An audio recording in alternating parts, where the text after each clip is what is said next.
Founding Champions, I'm glad you made it back. Let us continue on with the previews. So next up we have Soul Cage. Soul Cage. Now if you want to see the other video, just go to number 7. It should be the one I posted right before this one. But Soul Cage. Soul Cage is a spell, 2 empty circles. Highlighted spells and units are dormant. That's the opposing champion. All his spells and units are dormant. If the highlighted champion is engaged, they cannot use heroic acts. Alright? So, if they have something there that you are making dormant, so that means they are engaged, they also can't use heroic acts.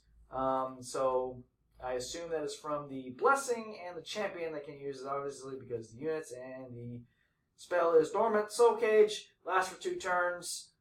It's an okay card. It's okay. It's an uncommon. It feels like an uncommon. The flavor's amazing. Soul Cage. You feel it. You see it. I like it. It's a very good card in terms of flavor. In terms of competitive play, I really don't think this card's going to see any of that competitive play. Oh. Well. How's that? You're not going to see any competitive play. Yeah, I had my mic on the ground. I completely forgot that I moved it there for some reason. So we're just going to continue on. Next up, we see another Beast Ogre. We did talk about this in the last video about just how long they're out in play. So, if you're trying to rotate this guy, they pretty much got to kill your guy before you get to play another one. It's just going to take you so long to get to the next one, right? So it's a Beast Ogre. I like that it's a beast. I like that it's an ogre. 2 damage, 3, then 4. This is going to do a total of 12 damage over all those times. Damage to your opponent and rotate this 1 step forwards. Let's do some quick calculations. Is this card worth it? Is this card really worth it? Well, the average damage that an action equates to is about 2.5 points of damage, because each card is about 5 points of damage. And that card to be played took 2 actions. 1 to draw, 1 to play. You start off the game with 4 or 5 free actions, because those are the cards that are pretty much in your hand. So it takes 1, 2, 3, 4 to activate them completely. Draw, then play, so that's 5 and 6. So it takes 6 actions to really get all the damage. 12 damage divided by 6, that's 2 damage in action. So we are down by 2 full points of damage on the average. So we're losing a half a point every time we, pretty much activate this guy. We're not losing too much damage, but it's just the fact that it will stall out your champion. And if you have a play here, then you've got a long way to go. So it does stall out the rotation of your champion. It's instant damage, so you heroic act, boom, you get your damage. And then you have your other, action to do something else. So it's really borderline. It's an uncommon. It feels like an uncommon. It feels very flavorful, but it is what it is. And so I broke down the math for you, so you can choose to play it or not. And it does gain some of its damage back in just sort of straight tempo, just being very quick, just 3 right away. Next up, we have Slaughter Priest. It's a champion from Chaos. You've got to remove something. Play 2 units in a row, then remove something again. It's a champion. It's a warrior wizard. Heroic act, 2 damage to yourself. Remove a highlighted spell. So you nug yourself for 2 and you kill their spell. They're simply not going to play spells against you in this lane. If you play this guy against their only wizard and they're playing spells, then that's pretty good.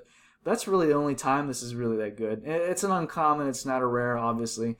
Even not to say that many rares in this set are very good, but it seems like the commons have got it in this set for a lot of the cards. But yeah, this card, it's a warrior and wizard, so you're going to get hosed by Gordrak. Though it's a wizard, so you can cash in on some of the good spells that are coming out. The heroic act, they're just not going to play spells against you. It's just whatever. Remove a guy, or whatever, play 2 dudes. It's not turbo rotation. It doesn't feel like a Slaughter Priest. I can pull up Slaughter Priest really quick. We can go to Chaos. It's in Khorne, Blades of Khorne. Oh, yeah, there it is. Slaughter Priest. There he is. There's the art of the Slaughter Priest. He has two different arts, by the way. It's two different models. He's not just like this. Let's see. Rules. Free PDF download. So in your hero phase, the Slaughter Priest can pray to Khorne for aid. Pick one of the prayers on the right, then roll a dice. Okay. 4 up, it works. Pick an enemy. It suffers d6 mortal wounds, so it does a lot of damage to your opponent. The Slaughter Priest fires the blood of his targets. So everything within 3 that's not within 3, blah, blah, blah, or whatever. All models you must run as far as... So you make opposing models run towards you, or he can deal up to d6 amounts of damage. Whoops, you didn't see that. He's dealing damage to yourself and killing a spell. What? That's... I mean... No. But it has some flavor. So I'd say about a C in flavor, because... I'm not going to pull it up, but he does have other effects if you go into the book. So if you go into the book and see the other effects that you can give Slaughter Priests in your army, they can get those bonus effects, and it's kind of shown here. But I don't like it like that. It's not good. Not very flavorful. It's a C on flavor. And a straight up 2 thumbs way the crap down on this guy. These thumbs are going straight down to your balls. This card's not good. I don't like it. Next up, though, Trials by Fire. It is a universal blessing.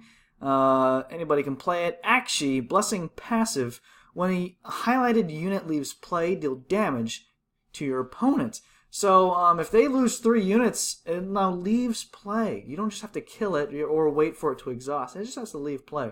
So if they have 3 guys leave play right away, they're taking the 3, 6, 9 damage.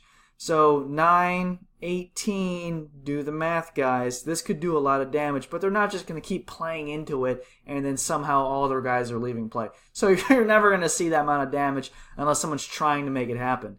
I think the average amount of damage you're going to see on this is about 9 points of damage. I think you can reliably get about 9 points of damage on the average. You can get a little more, but you can certainly get a lot less, including 0.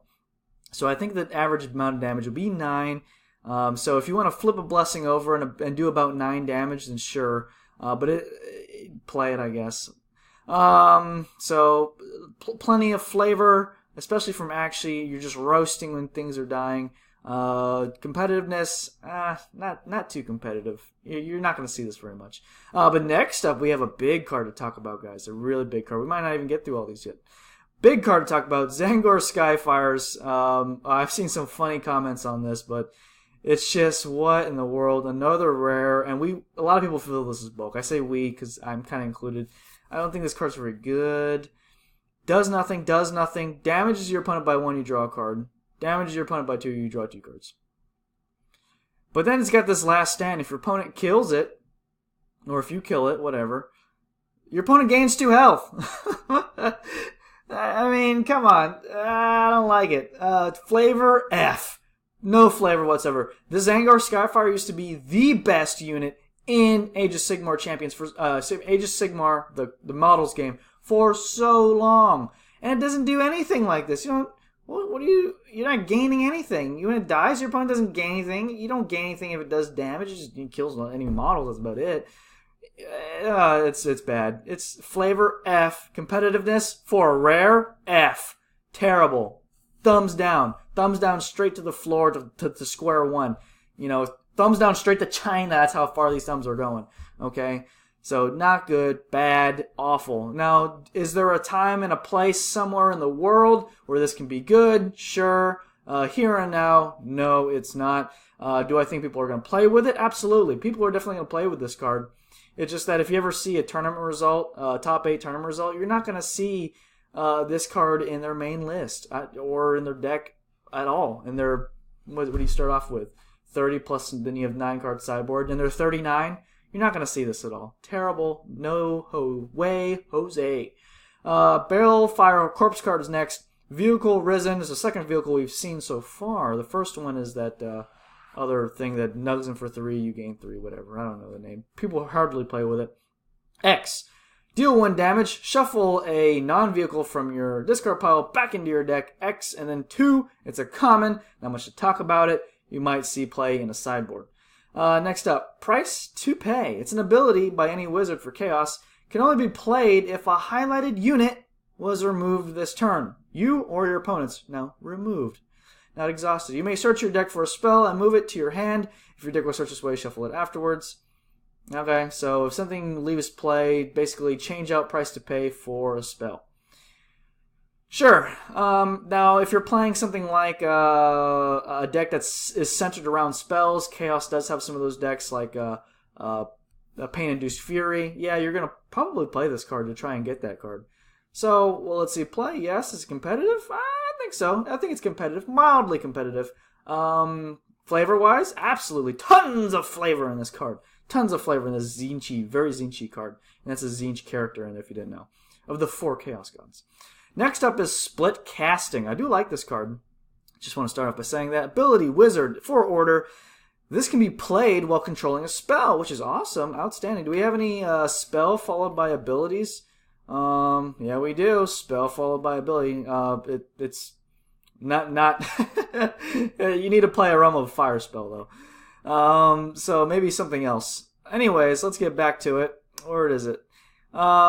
This can be played while controlling a spell, gain 1 additional action, move a spell controlled by this champion onto a highlighted disengaged champion or wizard war champion. So this will enable sort of turbo rotation for these order wizards. And I think that's awesome. And gains your action back. It's an uncommon. It feels so rare, but it's uncommon. So whatever. I'd say competitive. And I say very, very flavorful. I mean, just look at the art. Look at that. Look at that amazing art. Look at that art. I love it. And flavorful, competitive, yes, both. Staunch Evocator, Evocateur. It can be played on a wizard. I think that's kind of cool. Heroic Act. Rotate a highlighted Stormcast unit 1 step backwards and rotate this 1 step forwards. We've seen a lot of effects like this. What makes this card stand out is that you can put it on a wizard. It's a rare, unfortunately.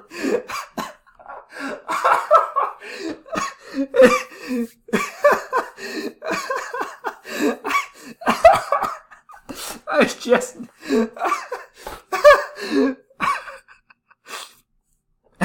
I think that's the most you'll see me laugh in a video.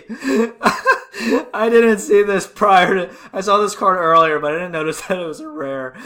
Of course it's a rare card. Okay. I don't like this card very much. I like the art. It's another rare. It's another rare, guys. Yeah. If you don't know what I'm laughing, it's another bad rare. I could see some play. I could see some, I mean, there are some wizards that have to play units, but then there are also wizard warriors. I don't know, man. Yeah, let's move on. Let's move. Yeah, bad. Okay, next up, Surround 'em. Surround 'em. That's an ability used by only warriors for destruction. Move the top card of a stacking unit controlled by this champion onto a highlighted disengaged warrior champion. Any supporting units remain where they are. So take the top stack card, put it somewhere else. Does it put it back into play standing? I wish I could tell you that. I feel like you just take it in whatever form that is and just put it somewhere else. Yeah, I did already know this was a rare, so there's nothing to really laugh about. This is a rare. Now, if it makes them all stand back up, I think this card's really good, but unfortunately, the supporting cards are just where they are. We're going to have to see a ruling on this. If they all stand back up, it's great. It's definitely a rare. It's very powerful, very competitive in that case. But if not, it's great for then moving it, then stacking something on top of it when you've used it all up, so you can kind of start out with with 1 support, I guess. It's kind of good. Anyways, whatever. It's another rare. That's not all that amazing. It could be very amazing, or maybe not. It just depends on the ruling. And we're going to get some rulings clarifications in a little bit. And actually, next up, Flame Belching Fire Belly, another rare. Damage, Ogre, Spell, Ability. Heroic Deck, discard 2 cards from your hand, deal 5 damage. It's just, yeah. It's a Fire Belly. Very flavorful, 100%. Competitive. Actually, I think it's very competitive. I think this card will be very competitive. And well, I'm out of time, guys. I do want to thank you for watching.